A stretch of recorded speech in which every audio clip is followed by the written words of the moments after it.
Assalamualaikum warahmatullahi wabarakatuh.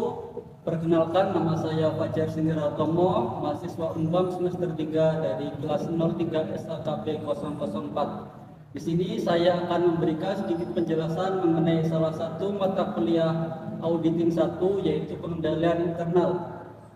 Dalam penyampaiannya, saya akan ditemani oleh rekan saya, yaitu Muhammad Wildan Fauzi. Sebelum lebih lanjut, mari kita bahas terlebih dahulu apa itu pengendalian internal.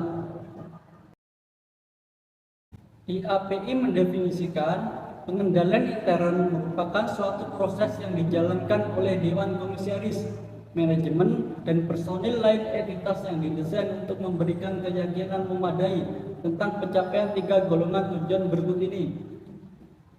Yang pertama, keandalan pelaporan keuangan. Kedua, efektivitas dan efisiensi operasi. Dan yang ketiga, kepatuhan terhadap hukum dan peraturan berlaku. Kemudian ada komponen pengendalian intern. Yang pertama yaitu lingkungan pengendalian. Yang kedua, penaksiran risiko. Ketiga, aktivitas pengendalian. Keempat, informasi dan komunikasi. Lalu yang terakhir ada pemantauan. Mari kita bahas satu persatu komponen dari pengendalian intern. Yang pertama yaitu lingkungan pengendalian. Lingkungan pengendalian menetapkan corak suatu organisasi dan mempengaruhi kesadaran pengendalian orang-orangnya. Lingkungan pengendalian merupakan dasar untuk semua komponen pengendalian intern yang lain, menyediakan disiplin dan struktur. Lingkungan pengendalian mencakup hal-hal berikut. Yang pertama yaitu integritas dan etika. Kedua, komitmen terhadap kompetensi. Ketiga, partisipasi Dewan Komisaris dan Komite Audit.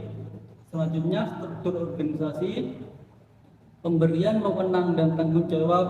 Lalu, kebijakan dan praktik di bidang sumber daya manusia.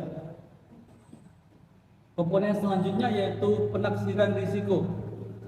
Risiko yang relevan dengan pelaporan keuangan mencakup peristiwa dan keadaan intern maupun ekstern yang dapat terjadi secara negatif, mempengaruhi kemampuan entitas untuk mencatat, mengolah, meringkas, dan melaporkan data keuangan konsisten dengan asersi manajemen dalam laporan keuangan.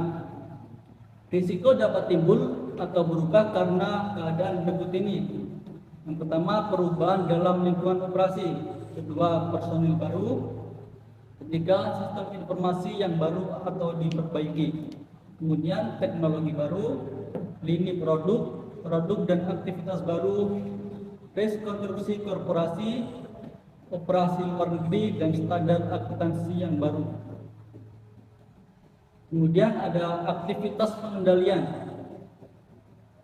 Aktivitas pengendalian adalah kebijakan dan prosedur yang membantu meyakinkan bahwa perintah manajemen telah dijalankan. Kebijakan dan prosedur itu membantu meyakinkan bahwa tindakan yang diperlukan telah dijalankan untuk mencapai tujuan perusahaan. Aktivitas pengendalian memiliki berbagai tujuan dan diterapkan pada berbagai jenjang organisasi dan fungsi. Pengelompokan pengendalian dapat berdasarkan berikut ini. Pertama, review terhadap kinerja. Kedua, pengelolaan informasi. Ketiga, pengendalian fisik. Keempat, pemisahan tugas. Komponen selanjutnya yaitu informasi dan komunikasi. Sistem informasi yang berhubungan dengan tujuan pelaporan keuangan terdiri dari metode dan catatan yang digunakan untuk mengidentifikasi, menggabungkan, menganalisis, menggolongkan, mencatat, dan melaporkan transaksi perusahaan dan menyelenggarakan pertanggungjawaban atas aktivitas dan kewajiban yang bersangkutan. Kemudian, komunikasi menyangkut pemberian pemahaman yang jelas tentang peran dan tanggung jawab masing-masing individu berkenaan dengan sistem pengendalian intern atas pelaporan keuangan. Komponen selanjutnya yaitu pemantauan. Pemantauan adalah proses penentuan kualitas kinerja pengendalian intern sepanjang waktu. Pemantauan ini mencakup penentuan desain dan operasi pengendalian tepat waktu dan pengambilan tindakan koneksi. Proses ini dilaksanakan melalui kegiatan yang berlangsung secara terus-menerus, evaluasi secara terpisah, atau dengan berbagai tujuan kombinasi dari keduanya. Kemudian hubungan pengendalian intern dengan ruang lingkup atau skop pemeriksaan.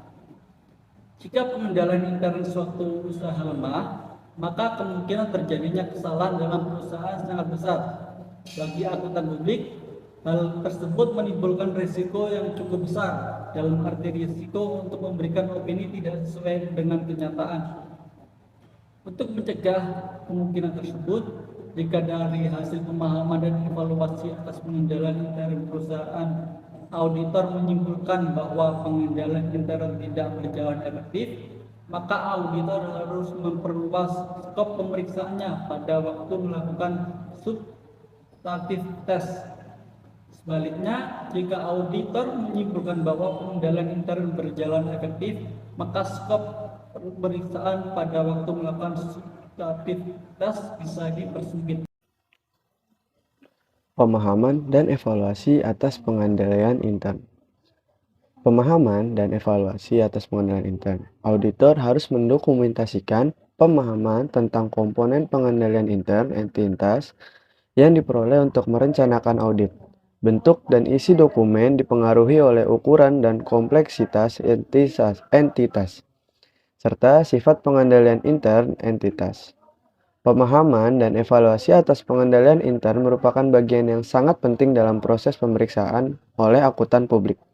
Karena baik buruknya pengendalian intern akan memberikan pengaruh yang besar terhadap yang pertama keamanan harta perusahaan, dapat dipercaya atau tidaknya laporan keuangan perusahaan, lama atau cepatnya proses pemeriksaan akuntan, tinggi rendahnya audit fee, jenis opsi yang akan diberikan akuntan publik.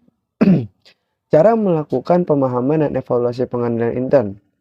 Ada 3 cara yang bisa digunakan untuk akuntan publik untuk memahami dan mengevaluasi pengendalian intern dari entitas yang diperiksa. Yaitu yang pertama, ada Internal Control Questionnaires atau ICQ, Flowchart, and Narrative. Yang pertama ada ICQ atau Internal Control Questionnaires. Cara ini banyak digunakan oleh kantor akuntan publik atau yang biasa disebut KAP karena dianggap lebih sederhana dan praktis. Biasanya KAP sudah memiliki satu set ICQ yang standar yang biasa digunakan untuk memahami dan mengevaluasi pengendalian intern di berbagai jenis perusahaan. Pertanyaan-pertanyaan dalam ICQ diminta untuk dijawab ya atau Y, tidak itu T, atau tidak relevan, itu TR. Jika pertanyaan-pertanyaan tersebut sudah disusun dengan baik, maka jawaban ya akan menunjukkan ciri internal kontrol yang baik. Jika tidak, akan menunjukkan ciri internal kontrol yang lemah. Dan kalau jika tidak relevan, berarti pertanyaan tersebut tidak relevan untuk perusahaan tersebut.